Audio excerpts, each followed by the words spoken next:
வணக்கம் மக்களே, welcome to இது உங்கள் எம்கே ஆலினால் யூடியூப் சேனல். மக்களே, கம்ப்ளீட் டைட்டில் பார்த்துருப்பீங்க. ஒன்றும் இல்லை ஃப்ரெண்ட்ஸ், நம்ம வந்து பார்த்திங்கன்னா உப்பு கறி வந்து செய்வோம். கோயம்புத்தூர் ஸ்பெஷலாக என்னென்னு பார்த்தீங்கன்னா உப்பு கறி தான். ஆனால் அந்த உப்பு கறியை வந்து சில ஊரில் வந்து பார்த்திங்கன்னா காட்டு வறுவலுங்கிறாங்க, சில ஊரில் பார்த்திங்கன்னா அது வந்து மிளகா வறுவலுங்கிறாங்க. நிறையா பேர் நிறையா விதமாக சொல்கிறாங்க ஃப்ரெண்ட்ஸ். ஆனால் அதுக்கு பேர் இப்போ நம்ம என்ன வச்சுக்கிறோன்னா காட்டு வறுவல்னே வச்சுக்கலாம். ஏன்னா நம்ம செய்கிறது இன்றைக்கி காட்டு வறுவல் செய்கிறோம். ஒன்றும் இல்லை ஃப்ரெண்ட்ஸ், இது உப்பு கறி நம்ம செஞ்ச பாருங்கள், அதே மாதிரி தான் பாருங்கள். வாங்க அது எப்படி செய்கிறோம் ஏது செய்கிறோன்னு நம்ம பார்க்கலாம். பார்க்குறதுக்கு முன்னாடி நம்ம சேனலுக்கு சப்ஸ்கிரைப் பண்ணிடுங்க, பெல் பட்டனை தட்டி விட்ருங்க. ஓகே வாங்க ஃப்ரெண்ட்ஸ், இப்போ செய்ய ஆரம்பிக்கலாம்.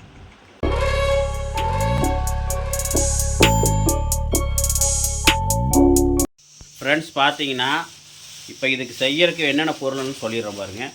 வரமிளகா பார்த்திங்க, இந்த மாதிரி வரமிளகா நல்லா விதையை எடுத்து வச்சுக்கோங்க. விதையை எடுத்து வச்சுட்டு நான் வந்து ஒரு கிலோக்கு அளவு சொல்லிக்கிறேன். ஏன்னா நம்ம வந்து 1.5 கிலோ எடுத்துருக்குறோம் கறி. ஆனால் நம்ம 1 கிலோக்கு அளவு வந்து சொல்லிடுறேன். 1 கிலோக்கு நான் 10 வரமிளகா போடுவேன். குழந்தைங்க சாப்பிட்றனால மேக்ஸிமம் ஒரு 6 போடுவேன். நம்ம எடுத்தது 1.5 கிலோ, அதனால் ஒரு 10 11 இந்த மாதிரி போட்டிருக்கிறேன். ஓகே, 11 வரமிளகா போட்டுங்க. விதையை எடுத்துருங்க, அப்போ தான் காரம் இருக்காது. பாருங்கள், விதையில எடுத்து உங்களுக்கு நீட்டாக எடுத்து வச்சுருக்குறோம். அடுத்தது மஞ்சத்தூள் ஒரு 1.5 டீஸ்பூன் போட்டுக்குங்க. ஓகே, ரெண்டாவது உப்பு தேவையான அளவு, அப்புறம் எண்ணெய், அப்புறம் அவ்வளோதான். இது மட்டும்தான். இது வச்சு நாங்கள் எப்படி செய்கிறோம் ஏது செய்கிறோம் பாருங்கள். இந்த பொருள் வச்சு நாங்கள் எப்படி செய்கிறோம் ஈஸியான ஒரு மெத்தடில் நம்ம வீட்டு வறுவல் செஞ்சு பார்க்கலாம் வாங்க. இதை வந்து நீங்கள் காட்டு வறுவலாக எடுத்துட்டாலும் சரி, உப்பு கறி எடுத்துட்டாலும் சரி, இல்லை வரமிளகா கறி எடுத்துட்டாலும் சரி, நம்மளை பொறுத்த வரைக்கும் இன்றைக்கி அது காட்டு வறுவல். ஓகே ஃப்ரெண்ட்ஸ், வாங்க அது செய்ய ஆரம்பிக்கலாம். ஃப்ரெண்ட்ஸ், இந்த மாதிரி வறுவல் செஞ்சுட்டு நீங்கள் அதுக்கு தகுந்த மாதிரி நல்லா ரசம் வந்து குறுமிளகெல்லாம் போட்டு ரசம் வச்சு விட்டிங்கன்னா இந்த வறுவலுக்கும் அந்த ரசத்துக்கு அருமையாக இருக்குது ஃப்ரெண்ட்ஸ். அப்படி இல்லைன்னா தண்ணி சாம்பார் மாதிரி வச்சு விட்டு இந்த வறுவலுக்கும் எடுத்து கடித்து சாப்பிட்டு பாருங்கள், பக்காவாக இருக்கும். பார்த்தீங்கன்னா நிறையா பேர் வந்து பார்த்திங்கன்னா அது இதுன்னு போட்டு செய்யணும். அப்போல்லாம் வந்து பார்த்திங்கன்னா நாங்களாம் வந்து கஷ்டப்படுற காலத்தில் வீட்டில் வந்து ஒன்றுமே இருக்காது. மேக்ஸிமம் ஒரு வெங்காய தக்காளி வாங்குறதுக்கு ரொம்ப சிரமமாக இருக்கும். அப்போல்லாம் என்ன பண்ணுவோன்னா வரமிளகா மட்டும் வீட்டில் இருக்கும். நாங்கள் மஞ்சத்தூள் இருக்கும், உப்பு இருக்கும், எப்போயுமே உப்பு மஞ்சத்தூள் இருக்கும். எண்ணெய் வந்து வாங்கி வரமிளகா வந்து எப்போயும் வீட்டில் இருக்கும். வரமிளகா இல்லாமல் இருக்காது, வரமிளகா இருக்கும். கஷ்டப்படுறப்போ பார்த்திங்கன்னா இப்போயும் கஷ்டப்பட்டு தான் இருக்கிறோம் சொல்கிறேன். இதோட ரொம்ப மோசமாக கஷ்டப்படுறப்போ பார்த்திங்கன்னா நாங்கள் என்ன பண்ணுவோம், வாரத்தில் ஒரு நாள் ஞாயிற்றுக்கிழமை வந்து இந்த மாதிரி செஞ்சுட்டு ரசம் வச்சு விட்ருவோம். ரசம் வச்சு விட்டு சாப்பாடு பார்த்திங்கன்னா ரேஷன் அரிசி இல்லைன்னா ஏதோ ஒரு நாள் நல்ல அரிசி வந்து நல்ல அரிசி போட்டு செஞ்சுட்டு கடிச்சிட்டு சாப்பிட்டா அல்டிமேட்டாக இருக்குது ஃப்ரெண்ட்ஸ். அதுதான் நம்ம செய்கிறோம். அது அப்படிலாம் சாப்பிட்ட காலமெலாம் உண்டு. சரி, அதை வந்து மக்களுக்கு வந்து பார்க்கட்டும், மக்களுக்கு வந்து இதை வந்து ஈஸியாக செய்கிறது எப்படின்னு பார்க்கலான்னு தான் ஒரு வீடியோ எடுத்து போடுறேன். பார்த்து நீங்களுமே சப்போர்ட் பண்ணுங்கள். ஓகே, இப்போ வாங்க நம்ம வீடியோக்குள்ளே போகலாம். ஃப்ரெண்ட்ஸ், பார்த்தீங்கன்னா முதல்ல வடை வச்சு நல்லா வடை காய வச்சுக்கோங்க. வடை காய்ஞ்சதுக்கப்புறம் நம்ம எண்ணெய் வந்து பார்த்திங்கன்னா ஒரு 100 ml விட்டுக்கலாம். ஏன்னா இதுக்கு வந்து எண்ணெய் கொஞ்சம் நல்லா விட்டாதான் அந்த எண்ணெயில் வந்து நல்லா வேகும். தண்ணியில் வேகும் மேக்ஸிமம். ஆனால் நம்ம எண்ணெய் கொஞ்சம் நல்லா விட்டுட்டோம்னா அந்த எண்ணெயில் வந்து நல்லா பொரியும். அதுக்காக எண்ணெய் ஒரு 100 ml சொல்கிறேன். 1 கிலோவுக்கு 100 ml எண்ணெய் 1 கிலோவுக்கு 100 ml எண்ணெய் ஊற்றிக்கலாம். ஃப்ரெண்ட்ஸ், இப்போ வந்து பார்த்திங்கன்னா நல்லா பாருங்கள் எண்ணெய் நல்லா காஞ்சிருச்சு. இப்போ வந்து நம்ம வரமிளகா போட்டுக்கலாம். விதையை எடுத்தது வரமிளகா போட்டுக்கலாம். எண்ணெய் வந்து ரொம்ப காய விடாதீங்க, உங்களுக்கு பொறப்பு ஏறிடும், நாஞ்சில் ஏறிடும். அதனால் லைட்டாக காஞ்சதுக்கப்புறம் போட்டுருங்க. எண்ணெய் காயறதுக்கு முன்னாடியே போட்டுருங்க, ஏன்னா நாஞ்சில் ஏறிடும். அதனால் சொல்கிறேன், மிளகாவை கருவிடக்கூடாது மேக்ஸிமம், அதுக்காக சொல்கிறேன். இப்போ நல்லா இது வணக்கி விட்ருங்க. இப்போ நல்லா வணங்கினதுக்கப்புறம் நம்ம சிக்கனை போட்டுக்கலாம். இப்போ பார்த்திங்கன்னா நல்லா வணங்கிருச்சு, நம்ம சிக்கனை போட்டுக்கலாம். நம்ம ஒரு 1.5 கிலோ சிக்கன் வாங்கியிருக்கிறோம். பாருங்கள், 1.5 கிலோ சிக்கனை சேர்த்துக்கலாம்.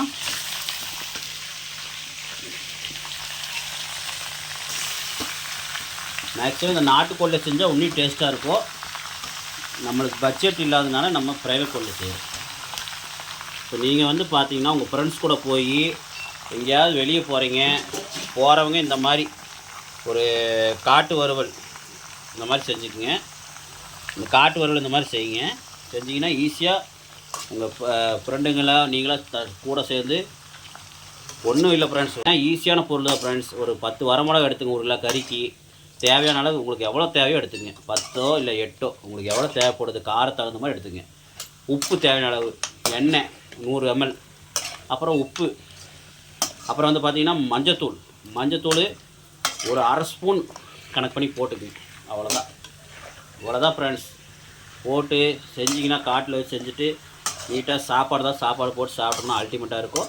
இல்லைனா வெறும் கறியே சாப்பிட்லாம், ரொம்ப டேஸ்ட்டாக இருக்கும். இது வந்து இப்படி சாப்பிட்றது வந்து பார்த்திங்கன்னா எல்லாத்துக்கும் பிடிக்கும். குழந்தைங்களுக்குலாம் ரொம்ப விரும்பி சாப்பிடுவாங்க. இப்போ வந்து பார்த்திங்கன்னா அந்த எண்ணெயில் போட்டு நல்லா வணக்கணும். ஒரு 5 நிமிஷம் நல்லா வணக்கணும். கொஞ்சம் ஐஸ் ஃப்ளேமில் தீ வந்து கொஞ்சம் ஸ்பீடாக வச்சு விட்டு இந்த எண்ணெயில் கொஞ்சம் வறுங்கினா தான் அந்த கறி வந்து நல்லா மொறுமொறுப்பு கிடைக்கும். பாருங்க, கறி கொஞ்சம் நல்லா லைட்டாக மேலாப்பில் வேகுது பாருங்க, அந்த மொறுமொறுப்பு கிடைக்கும். அப்போ வந்து என்ன ஆகுனா உங்களுக்கு சாப்பிடும்போது அந்த டேஸ்ட் கிடைக்கும். எங்கள் பாட்டியில் என்ன பண்ணுவாங்க பார்த்தீங்கன்னா, நல்லா சுக்கா மாதிரி நல்லா பொரிஞ்சு, இந்த சில்லி வந்து எப்படி வறுத்து மசாலா இல்லாமல் வறுத்து எப்படி இருக்கும் அந்த மாதிரி நல்லா வாட்டிடுவாங்க ஃப்ரெண்ட்ஸ். நல்லா போட்டு வணக்கி எடுத்துருவாங்க. பார்த்திங்கன்னா அது வந்து பார்த்திங்கன்னா சிக்கன் உப்பு கண்ட மாட்டம் ஆயிரும். பார்த்திங்கன்னா அவ்வளோ டேஸ்ட்டாக இருக்கும்.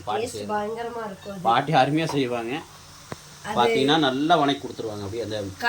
அப்படியே பார்த்தீங்கன்னா அந்த எண்ணெயில் போட்டு பொரிச்சு எடுத்தால் எப்படி இருக்கும் சிக்கனு, அந்த மாதிரி டேஸ்ட் கிடைக்கும். செமையாக இருக்கும். கடிக்கும் போதே கடிச்சு மெல்னாக்க வாயை ஃபுல்லாக வலிக்கும். அந்த அளவுக்கு ஆமாம் ஃப்ரெண்ட்ஸ், ட்ரை ரோஸ்ட் பண்ணிடுவாங்க. கேட்டால் அதுதான் உப்பு கறி, நீங்கள் செய்கிறதெல்லாம் சும்மா அப்படிம்பாங்க. செம்மையாக இருக்கும். பாருங்கள் ஃப்ரெண்ட்ஸ், இப்போ நல்லா வணக்கலாம். ஆனால் ஒரு 10 நிமிஷம் நல்லா வணக்கி கொடுங்க. இப்போ வந்து நம்ம மஞ்சத்தூள் போட்டுக்கலாம். மஞ்சத்தூள் பார்த்தீங்கன்னா மஞ்சத்தூள் ஒரு 1/2 ஸ்பூன் அளவு போட்டுக்குங்க. சரிங்களா? ஸ்பூன் கணக்காக சொன்னால் 1/2 ஸ்பூன். ஏன்னா மஞ்சத்தூள் வந்து 1/2 ஸ்பூன் போட்டால் தான் அதுக்கு நல்லாயிருக்கும். ஏன்னா மஞ்சத்தூள் இந்த மிளகா இதுதான் இதோடைய மசாலே, அதுக்காக நான் சொல்கிறேன். 1 கிலோவுக்கு 1/2 ஸ்பூன் போட்டுக்குங்க, நல்லாயிருக்கும். நல்லா பரட்டி விட்டுருணும். ஆமாம் ஃப்ரெண்ட்ஸ், நல்லா பரட்டி இருக்குங்க. மஞ்சள் எதுக்காக சேர்க்குறோன்னு பார்த்தீங்கன்னாக்கா, மஞ்சள் வந்துட்டு கிருமி நாசினி, அதாவது ஆன்டிபயோட்டிக் இருக்கிற ஒரு சத்துள்ள ஒரு பொருள் தான். ஸோ அதனால் நம்ம வந்துட்டு அந்த கிருமியை வந்துட்டு இதை எடுத்துரும். சிக்கன் வாங்கினாக்கா, சிக்கன் மீன் எல்லாம் கழுவும் போது கூட நம்ம மஞ்சத்தூள் போட்டு கழுவிக்கலாம். அது நல்லதுக்காக தான் சொல்கிறாங்க. நிறைய சேர்த்தக்கூடாது, மஞ்சள் வந்துட்டு நிறைய சேர்த்தக்கூடாது. ஏன்னா மஞ்சக்காமல் வரும், ஜாண்டிஸ் இதனால தான் வர்றது. பரட்டியாச்சு. நம்ம இதில் அப்படியே கல்லுப்பு ஒரு கொஞ்சம் சேர்த்துக்கலாம். என்னடா இப்படி இருக்குன்னு பார்க்காதீங்க, பட் நல்லா வெந்து ரோஸ்ட் ஆனதுக்கப்புறம் நமக்கு வந்துட்டு இந்த கலர் உங்களுக்கு கொடுக்கும். இன்னும் கொஞ்சம் நாங்கள் மஞ்சத்தூள் போட்டுக்கிறோம். ஏன்னா நாங்கள் 1.5 கிலோ எடுத்துக்கிறதுனால இன்னொரு 1/4 ஸ்பூன் அளவுக்கு நாங்கள் மஞ்சத்தூள் போட்டுக்கிறோம். நாங்கள் 1/2 ஸ்பூன் தான் போட்டிருக்குது. 1 கிலோக்கு 1/2 ஸ்பூன் கணக்கு பண்ணிக்கோங்க. நம்ம 1.5 கிலோ எடுத்தனால ஒரு 3/4 ஸ்பூன் போட்டிருக்கிறோம். பாருங்கள், நல்லா வணக்கணும். அந்த எண்ணெயில் அந்த இது அப்படி வடிஞ்சோம்னா நல்லா எண்ணெயில் நல்லா வணக்கணும்னா அந்த தண்ணியில் வந்து கீழே வந்துடும் ஃப்ரெண்ட்ஸ். அதுக்கப்புறம் நம்ம தண்ணி ஊற்றிக்கலாம். இப்போ உப்பு வந்து தேவையான அளவு நம்ம போட்டுக்கலாம் ஃப்ரெண்ட்ஸ். இப்போ வந்து பார்த்தீங்கன்னா நம்ம தேவையான அளவு கல்லுப்பு போட்டுக்கலாம். என்னடா கல்லுப்பு போட்டால் கரிமா நினைப்பீங்க. நம்ம வந்து தண்ணி ஊற்றுவோம் ஃப்ரெண்ட்ஸ், அதனால் ஒன்றும் பிரச்சனை இல்லை, தைரியமாக நீங்கள் ஊற்றலாம். தண்ணி ஊற்றி வேக வைக்கிறதுனால கரைஞ்சிரும் உப்பு. இனிமேல் நீங்கள் வித்தியாசமான சமையலை பார்க்க போகிறீங்க. சமையல்னாவே அது செய்கிற விதம் வந்து வித்தியாசமாக நீங்கள் பார்க்க போகிறீங்க. ஆமாம் ஃப்ரெண்ட்ஸ், அதான் நீ ஐடியா பண்ணிக்கிறோம். பாருங்கள், சிக்கனில் நம்ம தண்ணியை ஊற்றல, அந்த தண்ணி வந்துருச்சு பாருங்கள். சிக்கனில் தண்ணியை ஊற்றல, தண்ணி வந்துருக்கு பாருங்கள். அந்த தண்ணி வந்தாலுமே நம்ம வந்து தண்ணி ஊற்றி தான் ஆகணும். ஏன்னா வேகணும் சிக்கன். நம்ம அந்த கறி முழுகிற அளவு ஊற்றிட்டு நம்ம வேக வச்சா போதும். அந்த தண்ணியில் சுண்டுனதுக்கப்புறம் நம்ம கறி வெந்துடும். பார்த்திங்கன்னா அந்த கறியெல்லாம் வந்து வெந்துடும். அதுக்குள்ளே தண்ணி சுண்டுறக்குள்ளே தண்ணி சுண்டுறக்குள்ளே பார்த்தீங்கன்னா கறியெல்லாம் வெந்துடும். நம்ம ஸ்லோவாக வச்சு விட்டோம்னா தீய அது பாட்டுக்கு நல்லா வெந்துட்டுருக்கோம். பாருங்கள், இப்போ நம்ம தண்ணி ஊற்றிக்கலாம். இப்போ இது கொஞ்சம் வதங்கட்டும், இந்த எண்ணெயில் கொஞ்சம் ரோஸ்ட் ஆகட்டும். ரோஸ்ட் ஆனதுக்கப்புறம் நம்ம கொஞ்சம் தண்ணி. ஆமாம் ஃப்ரெண்ட்ஸ், இன்னும் கொஞ்சம் வணங்கிட்டோம். ஏன்னா அப்போ வந்து இந்த மொறுமொறுப்பு கிடைக்கும். பாருங்கள், இந்த கறி வந்து பார்த்தீங்கன்னா பார்த்தீங்கன்னா இந்த கறி வந்து பார்த்தீங்கன்னா இங்கே பாருங்க நல்லா ஒன்றும் ரப்பாகவே இருக்குது.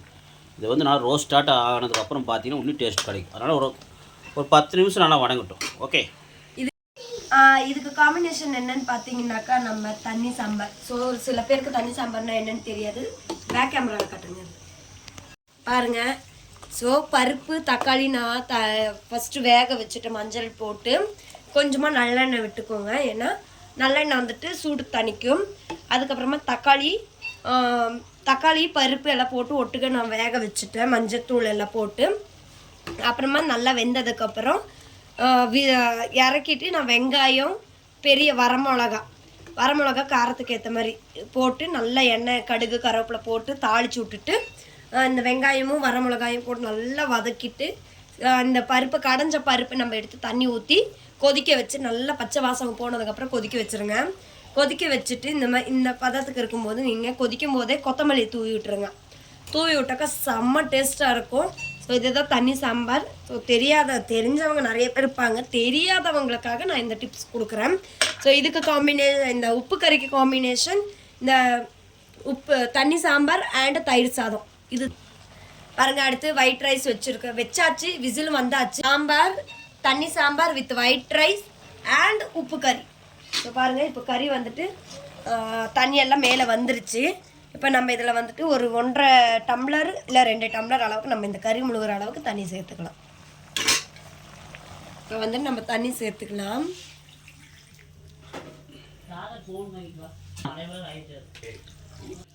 ஃப்ரெண்ட்ஸ் பாருங்கள், இது வந்து சீக்கிரமாக முடிஞ்சிடும் ஃப்ரெண்ட்ஸ். ஒன்றும் இல்லை, இதை போட்டு வணக்கிவிட்டு போட்டு டக்குன்னு கறியை போட்டு நல்லா ஒரு 1/4 மணி நேரம் வேக வச்சிங்கன்னா முடிஞ்சது. கறி வெந்துடும். சீக்கிரம் ஈஸியான ஒரு ரெசிபி, டக்குன்னு செஞ்சிடலாம். இது வந்து பேச்சுலர்களும் செய்யலாம், யார் வேணால் செய்யலாம். உரம்பரை வந்தாங்கன்னா டக்குன்னு இந்த மாதிரி செஞ்சு கொடுத்துடலாம். அருமையாக இருக்கும். பாருங்கள், போதும். தண்ணி இந்த கறி முழுவதும் தண்ணி ஊற்றிக்கிங்க. தண்ணி ஊற்றியாச்சு. ஊற்றிட்டு ஒரு தட்டை போட்டு மூடி வச்சுருங்க. தீயை வந்து மீடியமாக வச்சுருங்க.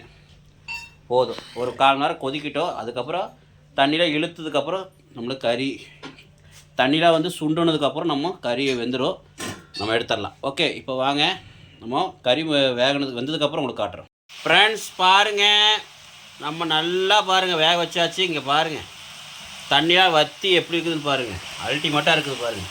வரமிளகா வந்து நாங்கள் கம்மியாக தான் போட்டிருக்குறோம். 1 கிலோவுக்கு 10 போட்டிங்கன்னா கரெக்டாக இருக்கும். ஓகே, பார்த்துங்க. செமையாக இருக்குது ஃப்ரெண்ட்ஸ், அல்டிமேட்டாக இருக்குது. அவ்வளோதான், ரெடி ஃப்ரெண்ட்ஸ். நம்மளுக்கு வீட்டு வறுவல் காட்டு வறுவல் போய் இப்போ வீட்டு வறுவல் ரெடி. இங்கே பாருங்க. ஆஹா, சாப்பிடும் போல் இருக்குது ஃப்ரெண்ட்ஸ். நம்மளுக்கு வாயில் ஜல்லு ஒழுகுது ஃப்ரெண்ட்ஸ். வாயில் தண்ணி ஒழுகுது. ஆஹா ஆஹா, ஓஹோ ஓஹோ. இப்போ ஃப்ரெண்ட்ஸ் உப்பு கம்மியாக இருக்குது. நம்ம லைட்டாக உப்பு போட்டு லைட்டாக கிளறிடலாம். இப்போ லைட்டாக கிளறிக்கலாம். ஓகே ஃப்ரெண்ட்ஸ், பார்த்தீங்கன்னா உப்பு போட்டு நல்லா கிளறியாச்சு கடைசியாக. ஓகே ஃப்ரெண்ட்ஸ், அவ்வளோதான். ஈஸியாக முடிஞ்சது பாருங்கள். நாங்கள் செஞ்சது பார்த்தீங்கன்னா கரெக்டாக பார்த்தீங்கன்னா ஒரு 1/4 மணி நேரம் தான் செஞ்சோம். எல்லாம் போட்டு வெந்ததுக்கு தான் ஒரு 10 நிமிஷம் ஆச்சு. 5 நிமிஷத்தில் நாங்கள் எல்லாம் செஞ்சு முடிச்சாச்சு. மொத்தம் 1/4 மணி நேரத்துக்கு டைம் ஆகிருக்குது. பார்த்து அது சிக்கன் சாஃப்டாக இருக்கிறதுனால சீக்கிரமாக வந்துடுச்சு. அது வெந்துச்சு ஃப்ரெண்ட்ஸ். சீக்கிரமாக சாஃப்டாகிறனால சிக்கன் சீக்கிரம் வந்துடுச்சு. இங்கே பாருங்கள். ஓகே, இப்போ வாங்க இது சாப்பிட்டு பார்த்துட்டு நம்ம எப்படி இருக்குன்னு சொல்கிறேன். ஓகே ஃப்ரெண்ட்ஸ், பார்த்தீங்கன்னா நம்ம அந்த தண்ணி வந்து கொஞ்சம் எதுக்கு முழுகிற அளவுக்கு ஊற்றணும்னா, இப்போ தண்ணி கொதிக்க பார்த்தீங்கன்னா அந்த தண்ணி சாறு இருக்குது பாருங்க. பாருங்க, எடுத்து வச்சுருக்கோம் பாருங்கள். அப்படியே சூடாக எடுத்து அப்படியே லைட்டாக மேலே மல்லித்தழை இருக்குல்லங்க, அது தூவி விட்டுட்டு அப்படியே குடிச்சிங்கன்னா ஆஹா,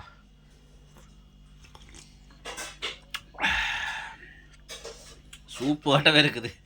அசல் நாட்டுக்கோழி சூப் மாதிரி இருக்குது. மல்லித்தழை போடல, ஆனால் பட்டை கிளப்புது. இதே நாட்டுக்கோழியை செஞ்சால் இவங்க எப்படி இருக்குன்னு வாசம் பண்ணி பாருங்கள். ரெடி ஆகிடுச்சு. நம்ம சாப்பிட்டு பார்த்துட்டு சொல்கிறேன் எப்படின்னு. ஓகே, நீங்களுமே நல்லா கொதிக்க இருக்கும்போது நாட்டுக்கோழி செய்யும்போது சொல்கிறேன்.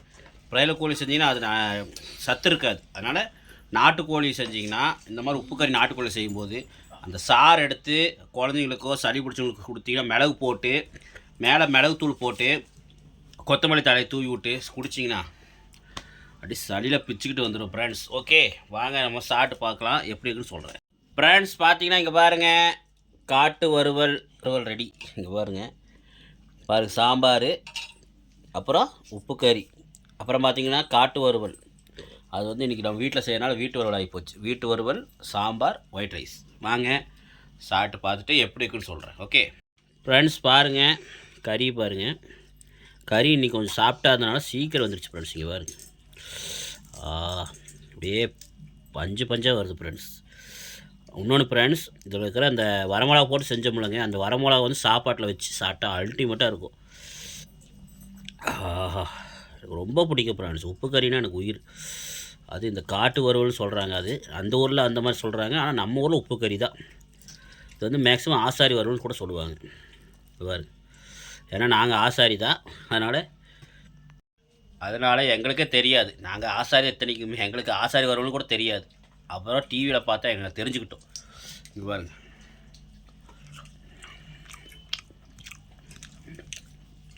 அல்டிமேட்டாக இருக்குது ஃப்ரெண்ட்ஸ்.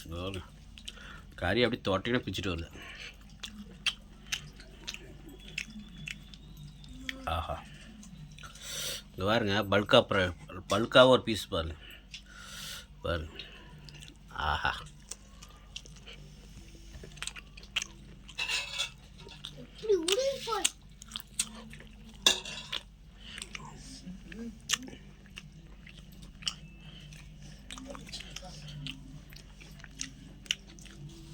இந்த கறி சாப்பிட்டு உயிர் விட்டா கூட விட்டுறலாம், அந்த அளவு டேஸ்ட்டு அப்படி இருக்குது. கடைசியாக என்ன ஆசைன்னு கேட்டாங்கன்னா, நம்மளுக்கு இது கறி உப்பு கறி செஞ்சு கொடுத்துன்னு சொல்லிடலாம். அந்த மாதிரி இருக்குது டேஸ்ட்டு, அல்டிமேட்டாக இருக்குது. அவ்வளோ டேஸ்ட் ஃப்ரெண்ட்ஸ். நீங்கள் செஞ்சு பார்த்துட்டு சாப்பிட்டீங்கன்னா தெரியும். தயவுசெய்து சாப்பிடுங்க. ஒன்று சொல்லிக்கிறேங்க பாருங்க.